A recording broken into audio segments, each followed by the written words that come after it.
So what's up everybody, welcome yet to another interesting video. We are going to talk about the challenges that generally students face when they come to this country, and what are some things that have happened and have affected us as students around here. So without further ado, let's get right into it.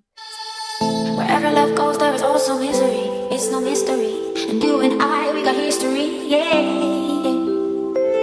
Wherever love flows, there is also tragedy. When we're in too deep. And you and I, we got history. Yeah. So challenge number one, language.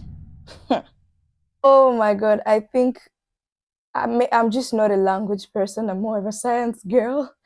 Language was really, really tough for me to get, but at the end of it all, I really actually did get it because basically have no option. Everything is in Russian when you go to the shop, when you go to anything else, like everything else is just in Russian, so you don't have any option but to learn it.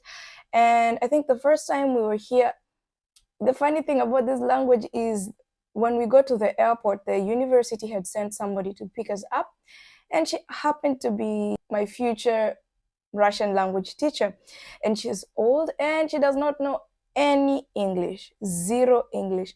I came to Russia just knowing da, нет, and I could literally read alphabets because I was so scared of failing. And because I'm going to medical school, so I really need to get a hang of this because I'll be studying the language eventually. So we stayed in the airport about 3-4 hours trying to understand that what she really wanted us to know is the upper bunks in a train are cheaper than the lower bunks, because we traveled with 56 kgs, almost everybody the airline had let us do so we had to travel by train because we had a lot of luggage. So long story short is we missed the last train and we missed the last bus out of Moscow.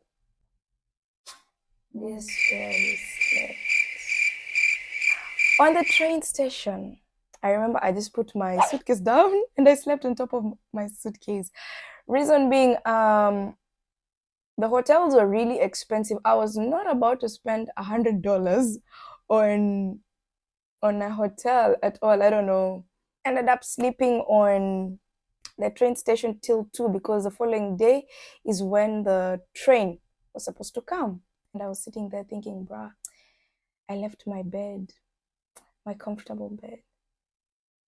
Anyway, challenge number two, adaptation is really slow because of the language. So you not only have to adapt to a new environment, but adapt to a new language, and this makes adaptation quite a bit hard. So for us, what helped us is there are senior students who've been here before. They always come, we always meet the newcomers who come, and then we show them around, we help them get things they need, we show them, hey, this is the rice we use, this is the food we use, this is where you can get your clothes, this is where you can get your ABCD that you need every day, so that they make life a bit easier because we've been here, we've done it before. So that's what we do from one generation to another. Not generation likely, but if we are the first years, it's our duty to do that for the people who are coming through the language school. Just apart from that, the other thing that affects it is the weather. Bruh. In Kenya, tumezoea hot, dry, or rainy season. We really are used to this, and I came here, bruh. The heat is hitting. The cold is colding. I remember the first winter, my ear froze. It was so painful. I was having a Marvin, but it was not enough to suffice the weather. It was cold. Cold. I remember by then I had a techno and it died. The battery died because it was too cold. But they are built for the weather. They really are built for the weather. The buses have heaters. Every building has a heater. The only problem is moving from one building to another. And I was so happy the first time I saw snow. Yo, Nite Mshamba. But hey, I was so happy to see these white things coming from the sky like a Christmas movie. And for us in Volgograd, it snows in December. Basically, the cold starts early, but then it begins to snow around December. Bro, I was so happy. I felt like princess. I don't know who I was. I don't know why, but it's so beautiful when it snows. And then 2 days later, it's not, because now it's muddy and this snow is melting, and I don't know how to explain it. But then when it actually there's a snowfall, it's very beautiful. But yeah, the country is built for this type of weather. Sometimes I think, what would happen if my country, had winter? Bruh, we would die, I think, because hey, we need heaters, and sometimes it gets cold that these heaters don't suffice, so we buy like external heaters. I don't know how to call them. Spring is okay. My favorite weather is actually the spring and the and autumn.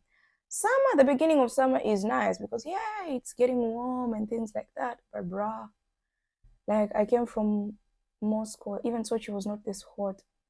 Oh my god, to 36 degrees in Volgograd. Was hot, hot. It's hot to a point when you're out, you feel the air is hot, you're breathing in hot air. So such things, you just don't leave the house. That's the only thing you do. But with time, you don't get used to it, but you learn, I think, better coping mechanisms, and you get to understand yourself better. Point number 4 is this is for medical students. We don't have practicals like in Kenya, where you can actually and you can actually inject a person. We do it on dummies. Yes, and that is once in a while. We have very good theory, I think, compared to practicals, because the law and not how do we call this? Hey. When they take you to court, I've forgotten the verb for it. Yeah. So when the laws are very strict, so mistakes, and then there's just that no room for error while you students. That's what I tend to think. But all in all, the system is really, really good. I think I'll do a video where I'll talk about probably the differences that I've seen between this education system in Kenya and the education system here. One last thing is that once you finish studying here, you will have to do an English proficiency test if you're planning to work in any other country, because sometimes English speaking countries or countries with official language as English are exempted from proficiency tests depending on the country or the university you want to go to. But from a non-speaking and non-speaking English country, no, an English country non-speaking, bruh, a country that does not speak English at all, it's going to be really hard. But I think if you can get this English test, I think you can just pass them with proper preparation. Have affected us with already whatever is going on between this country and so many others I would not mention. But some of the challenges we faced were when sanctions were placed is we really found it difficult to receive money from home. That was very hard because Visa, MasterCard, everyone was pulling out their resources and things like that. So the only card that was working, which was funny enough that I luckily had the card, is Union Pay, which is a very weird card. I don't know why, but Union Pay is from China, and that's the only way we could transact. So we had to learn how to receive money using very different ways. And then apart from that, um, it actually forced some of us, me included, to actually work, because but also at the same time it came to a point, not to a point, but it came at a point where I could actually work, because fourth year in medical school was not as packed as from first to third year. First to third year, we were in classes from 8 a.m. all the way to 6, that sometimes 7 p.m. And what you have to do is you need to work at least 2 times a week to be paid, and that is probably on your weekends. And we go to school on Saturday, so basically you're left with only one day, and that one day is to rest. Not even rest, you clean up, and then back to preparing for classes on Monday, and the cycle repeats. But then in fourth year, at least there is time because I have cycled, so I only deal with one subject for a certain period of time. So that gives me ample time to teach. So that's how I picked up a job and hustled my way through it. Still hustling, yeah, but it actually did help me because it helped me step up my game and learn to be independent. And guys, adulting, ha, adulting. I kind of wish we had this.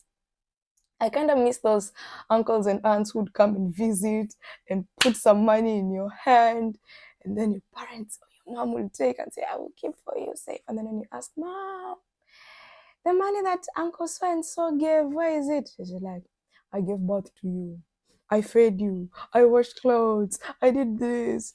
But why are African parents like that though?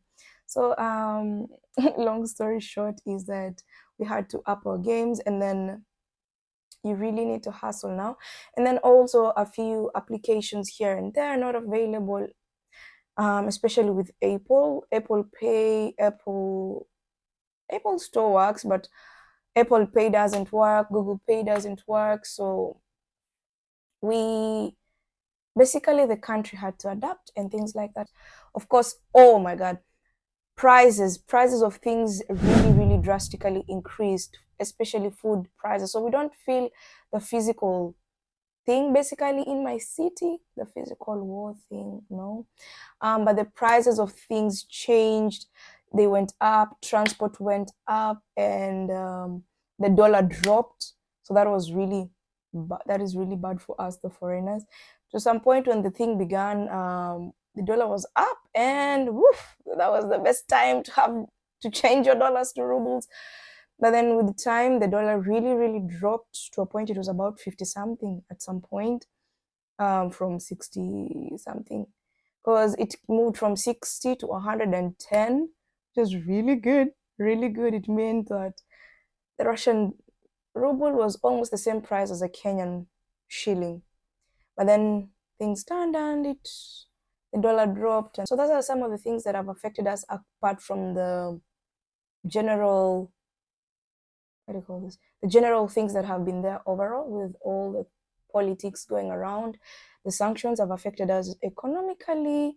Receiving money is tough, sending money is hard, interaction between the country and others is a bit difficult. But man, they actually, the system, I don't know, they